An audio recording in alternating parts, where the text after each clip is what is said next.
अस्सलामु अलैकुम व रहमतुल्लाहि व बरकातुहू। अल्हम्दुलिल्लाहि व कफ़ा व सलामुन अला इबादिहि अल्लज़ीना इस्तफ़ा। अम्मा बअद, अऊज़ु बिल्लाहि मिनश शैतानिर रजीम। बिस्मिल्लाहिर रहमानिर रहीम। अहसिबन नास अन युतरकू अन यक़ूलू आमन्ना व हुम ला युफ्तनून।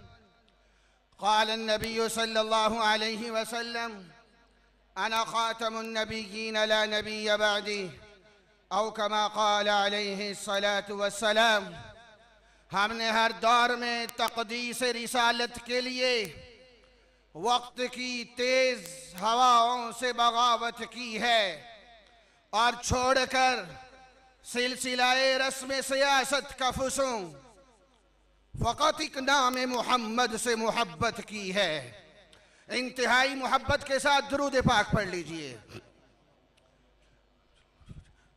आज का ये जम्मे गफीर, आज आलमी मजलिस तहफ़्फ़ुज़ ख़त्म नबुव्वत के ज़ेर एहतिमाम पाकिस्तान की तारीख का सबसे बड़ा इज्तिमा मीनारे पाकिस्तान की ये धरती और लाहौर की धरती गवाह बन जाए कि हम कल भी इस्लाम और पाकिस्तान के वफादार थे, हम आज भी इस्लाम और पाकिस्तान के वफादार हैं।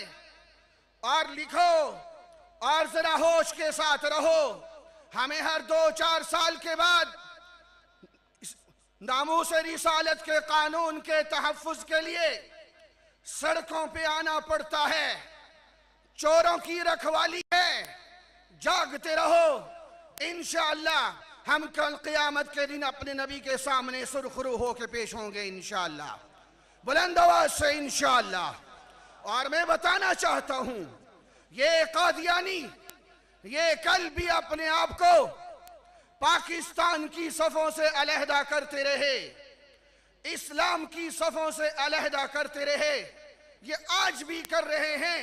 ये मेरे वतन अजीज के भी गद्दार हैं, इस्लाम के भी गद्दार हैं। मैं जानना चाहता हूं, आज बाज़ इदारे चोर गलियों से इन कादियानियों को फिर इस्लाम की सफ़ों में लाने की कोशिश क्यों करते हैं? और मैं जानना चाहता हूं, जब ये कादियानी खुद अपने आप को इस्लाम की सफ़ों से दूर करते हैं और वो मलऊन कादियां अब्दुल सलाम कादियानी इस वतन अजीज पाकिस्तान को लानती मुल्क कहता है, हमारी 9वीं 10वीं की जमात में उसको हीरो बना के क्यों पेश किया जा रहा है? वो कौन से आस्तीन के सांप हैं जो इनकी सहूलतकारी का किरदार अंजाम कर रहे हैं? गवाह बन जाओ। आलमी मजलिस के अकाबिर की तरफ से पैगाम सुनो। अब अगर तहरीक चली तो तमाम इदारों से कादियानियों के सहूलतकारों को हम गिरेबान से पकड़ के सड़कों पे घसीटेंगे इंशाअल्लाह, बुलंद आवाज से इंशाअल्लाह। मैं बताना चाहता हूं, वो मुझे बात चलाने दे, वक्त थोड़ा है। मैं जानना चाहता हूं, मैं आपको बताना चाहता हूं, जिस वक्त खिलाफत उस्मानिया टूट रही है, कादियान में घी के चिराग जलाए जा रहे हैं, वो खुद अपने आप को गद्दारों की सफ़ों में ला रहे हैं। इल्मुद्दीन की शहादत पे मजाक अल फजल अखबार में किसने उड़ाया था? उठाओ तारीख को। पाकिस्तान बनते वक्त जलंधर और गुरदासपुर को पाकिस्तान का हिस्सा किसने नहीं बनने दिया? उठाओ तारीख को। कायद आज़म का जनाजा कौन से वजीर खारजा ने नहीं पड़ा? वो यही गद्दार थे। अरे लियाकत अली खान को किसकी गोली से शहीद किया गया? वो यही गद्दार थे। और मैं बताना चाहता हूं, मैं आपके सामने लाना चाहता हूं 65 की जंग। उठाओ कुदरतुल्लाह शिहाब ब्यूरोक्रेट की रिपोर्टों को, किताबों को। वो बता रहा है कि 65 की जंग कादियानियों ने करवाई थी मेरे वतन को कमजोर करने के लिए।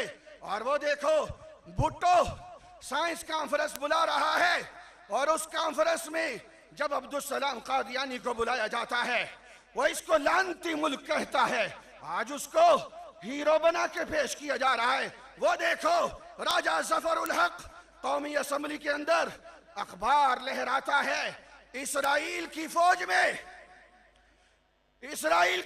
में आज भी कादियानी हैं, उस वक्त भी कादियानी थे। इसराइल के अंदर, फलस्तीन के अंदर जो मुसलमानों का खून बह रहा है, इसके पीछे ये कादियानी गद्दार हैं। और वो देखो अब्दुल कदीर खान, वो मोहसिन पाकिस्तान, उसने अपने कालम में लिखा कि पाकिस्तान एटमी ताकत ताखीर से क्यों बना। इसके पीछे ये अब्दुल सलाम कादियानी कुतिया का बच्चा था। और वो देखो जब 7 सितंबर 1974 हजरत बिन नौरी की दुआओं से, आखिरी बात कर रहा हूं, सुनो आलमी मजलिस की तारीख को, छोटी छोटी जमातों में मत बढ़ो, बड़ों की जमात से जुड़ के चलो। जब इस्लामाबाद के अंदर मुफ्ती तकी उस्मानी दामत बरकातुहुम, मौलाना समीउल हक शहीद रहमतुल्लाह अलैह, मौलाना अब्दुल रहीम अशर रहमतुल्लाह अलैह हवाले लिखते हैं, नफीस अल हुसैनी शाह साहब साफ करके लिखते हैं, मुफ्ती महमूद कौमी असम्बली में पहुंचते हैं तो हजरत बिन नौरी आलमी मजलिस के अमीर रो रो के दुआएं कर करके तहरीक को कामयाब बनाते हैं। और भुट्टो साहब कहते हैं जनाब बिन नौरी साहब, आप मुझसे कादियानियों के कुफर पे दस्तखत नहीं करवा रहे, मेरे फांसी के फंदे पे दस्तखत करवा रहे हो। हजरत बिन नौरी ने फरमाया, हुजूर की इज्जत पे कुर्बान होना किसी किसी को नसीब होता है, और भुट्टो साहब कुर्बान हुए। वो वाहिद गवाही जिसकी पादाश में भुट्टो फांसी पे लटकता है, वो मसूद महमूद कादियानी है। हर कदम पे ये इस्लाम के भी गद्दार रहे, ये पाकिस्तान के भी गद्दार रहे। और आखिरी बात जरा तारीख सुनो, 50 साल पहले मुफ्ती महमूद कौमी असम्बली के अंदर जब पेश होते हैं खत्मे नबूवत के तरफदार बन के, उस पे उनकी मगफिरत होती है। और ठीक 50 साल के बाद शेर का बच्चा शेर मौलाना Fazlur Rahman chief supreme court की जजों की आंखों के सामने आंखों में आंखें डाल के कहता है, आज मैं भी खत्मे नबूवत का तरफदार बन के आया हूं। आज हम भी खत्मे नबूवत के तरफदार बन के आए हैं। इंशाअल्लाह हम सब मिलके कल खत्मे नबूवत के तरफदार बन के जन्नत में इकट्ठे होंगे। वाखिर दावाना अनिल हम्दुलिल्लाहि रब्बिल आलमीन।